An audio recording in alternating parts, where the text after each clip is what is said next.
Happy Monday, everyone. Good evening, good evening, good evening, good evening. I hope you're all doing well. I hope it's Monday. For those of you that are listening or watching from America, it's still daylight for you. Sorry. For those of us in the UK, it's just after 5 p.m. And yeah, Mondays. I solved the problem, so this wasn't the worst Monday I've ever had. But yeah, how are you guys doing? I hope you're doing well. For the new subscribers, thank you. Oh, I can't thank you guys enough. I hope in some way you are loving my channel and even if you're not looking at me, you are loving my voice. My voice is very loud. Sorry. And yeah, I'm so glad to have you here. Welcome to our cute little space. If I can ask you guys to please like and subscribe. Like and subscribe, guys. Let's keep the algorithm going. I'm beginning to see this. I saw one of my videos pop up when I searched for Meghan, and I'm so grateful because it means that slowly but surely we're getting there. Please like, please subscribe, please share. So today we are going to react to this asshole and this asshole. And it's very interesting because whenever I see this I don't even know the word to use beyond I know a word, but but asshole is my threshold of swearing on this channel. I hope I don't get demonetized. I just tend to ignore the both of them because all I'm getting is bitter Betties. Especially from the one, from both of them. They're both bitter and clearly broke. And it's always very interesting to me to see certain types of men react to Meghan, especially certain types of men. I'm not referring to it, especially because it comes off as classist and racist.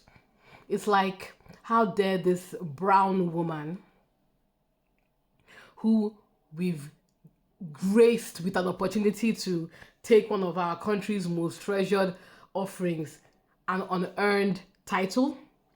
How dare she come into the royal family, see it for the hot mess, classist, racist, sexist, not moving forward shithole that it is, and not like it. She should be grateful that Harry even wanted her.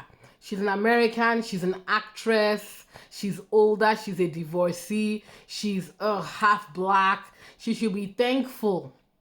Meghan, good on you. Every time I listen to these people, as in my respect for you just grows by 10% or 100% because you said I'm not for the BS. You all can carry your family. This entitled, racist, classist press and kiss my beautiful mixed race ass. And for that, I love you, Meghan. Now, let's listen to... Before I even get started, very quickly, guys, I think the season 2 announcement has broken the rota. I really do think that they've been broken. This is the longest I've gone without seeing them be bitching and whining and lying. So I know people are saying they are building their talking points, but I've heard briefly what these two bitter cows have to say. But even then, I mean, it's kind of like weak, but what do you guys think? Have a listen. Love Meghan, where essentially she gets chocolates that she's bought, shoves them in some plastic, wraps the ribbon around them and passes it off in a kitchen that isn't hers, in a house that isn't hers, to friends that aren't hers. You can see this one is bitter because he's probably managing a 1-bedroom flat in London. Because a lot of these people, when they start doing what they call royal commentator, guys, what do we say on this page? Repeat it with me. It is not a real job. When they get those types of jobs, they like to delude themselves that they are posh now. I don't even think these two people have any type of upper class pedigree.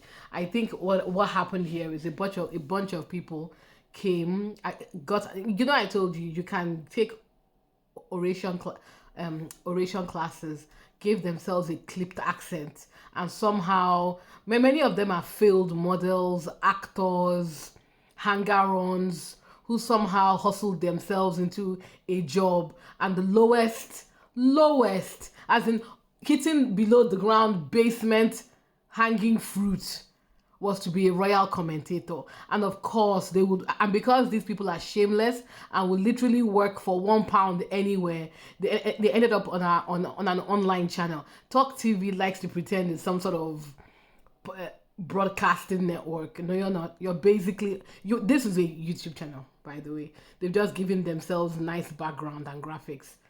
Pathetic. Well, I think the Friends, well, there's a couple of, well, there's the makeup artist, there's a chef, and a few other people drop in. But having watched it and given up 8 hours of my life, I have to say, these Friends, it's not really, these Friends are just props. So When you wait. So you've watched 8 hours. What was it like? 8 hours? I can't get the 8 hours back, basically. It was...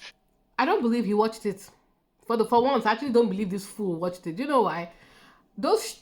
How many episodes did we have? 8. 8 times, what, 30 minutes on average? That's 4 hours. Do you see? I've barely gotten into the video and they're already lying. Do you see what I tell you guys when I say these people are not even journalists? They are basically failed actors, models, hanger-ons, mainly a bunch of people who probably grew up on a council estate, affected an accent. You know, I knew somebody like that. He likes to pretend that he knows people. So he goes to the nicest bars, nicest hotels, harasses the waiting staff because he wants to be able to tell people that, oh, I met this person that worked in this place. There's a word for that. Please, if you guys know what it is, please tell me in the comments. For me, I call those people pathetic. You are so insecure about your place in the world that you have to pretend you are something you are not. These people have never made eye contact with anybody in the royal family. I don't even think they've even spoken to anybody in their staff. I don't even think they've spoken to anybody that works in their vicinity or even the gatesmen. But here they are collecting, it's Talk TV. Can't be more than what? £100 a day if they are lucky, and that's because he's a presenter. I don't know how much this one is probably earning, but maybe like £5, 20, 30. The average rate according to Omi Scooby is about £30. Shameless. Twaddle, basically. But we do now know that another series has been commissioned and filmed. And I believe it was filmed in January. So what we're going to get, though, is clearly there were a lot of very negative reviews. So they've already shot it. So presumably they aren't, unless they edit it slightly differently, it might be more of the same. Which, if we see more food being put into more plastic bags, then I think we really are scraping the barrel. There was nothing. There didn't seem to be too much original about it. So it. One thing I wanted to say, just to make this a bit serious, they keep on using that. There's nothing original. She didn't do anything out of the ordinary. And I'm like, why are black or brown women always expected to be exceptional before we can be taken seriously? Why can't Meghan just go on? Meghan seems like the type of woman that goes on Pinterest and looks, oh, honey, this is a nice little piece of curation. Typical valley girl, girly girl who likes all this hosting and fefe. Which many of their women, a lot of women behave like that. A lot of women and men have those types of hobbies. So why does Meghan have to do anything super amazing? Why does Meghan have to be this mega super amazing, stupendous, magical lifestyle host? Why must her own thing be something that we've never seen before? Why must Meghan do that? I hate to pit women against each other, but you do realize, clowns, that your future queen, her biggest accomplishment is disappearing for a while. She hasn't done anything in the 14 years since she's married into almost 14 years since she's married into the royal family. I know because I did research. Guys, I'm going to link the video I did on Princess Kate. Please have a look. Please have a read. It's very lightweight, but I asked some very serious questions about the future of our so-called queen. But let me get back to the topic. Your queen, your future queen, has done F all. the early, do you know what? I will give it to Kate. Let me say this to Kate, and I'm not bashing Kate. This is a genuine criticism. Kate, you told everybody that you had pre-cancer. Congratulations on being the first person to have pre-cancer, because I've never heard that before. I'm not trying to be shady. I'm just saying I've never heard it before. Do you know the world of opportunity Kate received with this situation? For the first time in her working career, people all over the world were genuinely interested in Kate. Instead of her team to ride that momentum, okay, fine, take 90 days, but go on your Twitter and be giving us regular updates. It's like, if it was Meghan, they would have given Meghan a Nobel Peace Prize, because Meghan knows what's up. She will go maybe every 30 days, guys. Thank you so much for your concern. I appreciate cancer is something that affects millions of people all over the world. And it is true. And you know what? Now that this infliction has come on me, it's opened my eyes, and I am going to use my platform to set up initiatives to help people who are struggling, to help recoverments, and to help create and mark and push for recovery centers, rehabilitation centers. I will do my best to see if I can fundraise, to see if we can help patients who don't have my privilege to get faster appointments with the NHS. This was a wide open opportunity for Princess Kate to take her cancer thing and use it for the most amazing PR. I swear, if Kate had done nothing else in her entire life, but this thing, if she had written out her cancer situation and used it for genuine good, I promise you, despite the fact that she was terrible to Meghan, I will give her tens, because there are people in this country that have actual cancer that can barely get appointments. The NHS is so bad now, people have to they don't even get a chance to say, oh, we caught the cancer before it could spread. People's cancer have to actually start killing them before they can get treatment, and even then it's not even guaranteed. Your queen is going to be queen soon. She has done nothing. She's in her 40s. She hasn't done anything. Compare her to to Michelle Obama. Compare her to Beyonce. Compare her to God give me women. The president of Finland, president of New Zealand, her quick response during COVID-19. Compare her to Angela Merkel, the president of Mexico, Hillary Clinton, Kamala Harris, women all over the world. Hell, let me even use the UK. Kemi Badenoch. I know we all hate her, but still. Kemi Badenoch. I'm not going to mention that cow, Teresa. What's that her name, Seth? You see, my brain has wiped her. Thank God. That was that one. But at least she got there. Kate is 42. Doesn't do anything all day. But this is what March. Kate has been on 2 vacations. What has Kate done this year? Oh yeah, sorry, I forgot. When the week they thought Meghan's show was coming out, Kate went to go and visit the place she received cancer treatment. She said she received cancer treatment. We've not seen it again. Oh yeah, sorry, we saw her on Commonwealth Day today. I'm going to respond to that nonsense, by the way. That is where your attention should be focusing on. Why has the future queen, a millennial queen, not achieved anything? Oh, it's interesting how before Meghan came on the scene, Kate used to get dragged. Is there? They used to drag her as lazy and inconsequential. But now Meghan is here, doing things. Even though they knock her and say, oh, well, the best she can do is to host. The best she can do is a cooking show. Do you know how difficult it is to market a cooking show? You think Netflix doesn't want to make money? You think just any actress can show up at Netflix's door and say, I want to market the cooking show? You think it's easy? And not to minimize cooking, you have to rent a house. You have to get somebody that knows how to shoot food in a way that is attractive, how to shoot you, how to capture your essence, your charm, your charisma.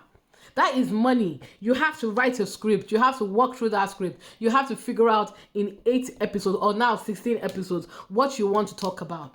This is a very difficult piece of work to do. It is not easy to shoot a cooking show. I don't know why people are minimizing this stuff. This is hard.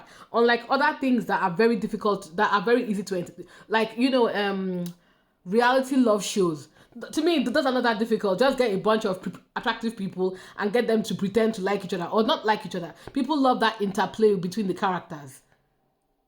But asking one person to stand in the kitchen and show you her recipes, so show you how she does things, hosting, cooking, cleaning, hosting, cooking, and all the like. That's not easy work, even if it's something that she enjoys to do.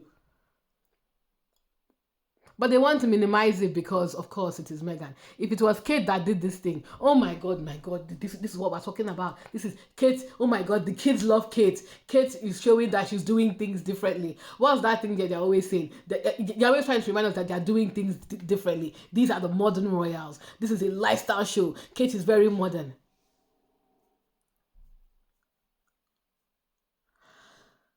Sorry for going on that small tirade, guys. I guess what I'm trying to say is Meghan's show getting 2 seasons has clearly knocked these people off. They don't have anything to say. And I think somebody said something on Twitter and I agree with it. What I love about Netflix and how they've handled this, they didn't allow the speculation of will she or won't she get a season 2 to drag, because they knew that would even drum up even more attacks on Meghan needlessly. They immediately told her announce it. Because as soon as she announced it, it's like I feel like they've taken all the wind and all the potential income these idiots could have made from the negativity around Duchess Meghan, because that's what they paid for. This paid campaign on negativity is paid. That's why no one's taking it serious. That's why a lot of people are not taking it seriously. If the campaign had been successful, Meghan wouldn't have reached top 10. Do with that information what you will. But yeah, guys, like I said, this was really quite weak. Let me see if there's anything else he has to say. Let me see. It is interesting. Her contract comes up for renew there with Netflix in, I think, a couple of months, so it will be interesting. So it may have been that they just wanted to get the value for money out of the Sussexes. And that's what they've done. I mean, you can argue it a number of ways, but what it has done, Netflix loves the controversy. Everyone's talking about it. They're all saying, I mean, there's some brilliant lines here. I'm not going to bother with that. That's a very stupid point. Again, you see this guy. How does he know the contract comes to end in a few months? How does he know that Meghan and Netflix have not already been negotiated? How does he know? He doesn't know. He doesn't even know how long each episode is. I don't know why he said 8 hours, because there's no how you spent 8 hours watching this show, my guy. Just say you didn't watch it and you were just reading negativity. It's okay. But then again, you're a liar. So, yeah. So, guys, I know this drag was not to the... I feel like I'm saving all my energy for Commonwealth. But yeah, they're giving me nothing, guys. This is weak sauce. I really think that she's knocked the wind out of them. The money they could have made from talking about the show, drumming up the negativity and speculating on season 2 has been cut short. So I'm still waiting for them to give me something useful that I can hit them back with. But yeah, as I said, please like, please share with this clown Rupert Bell, and I don't know who this idiot is. Share with him as well. And yeah, please, I'm going to post my Commonwealth feedback because this is really pissing me off. See you guys soon. Bye.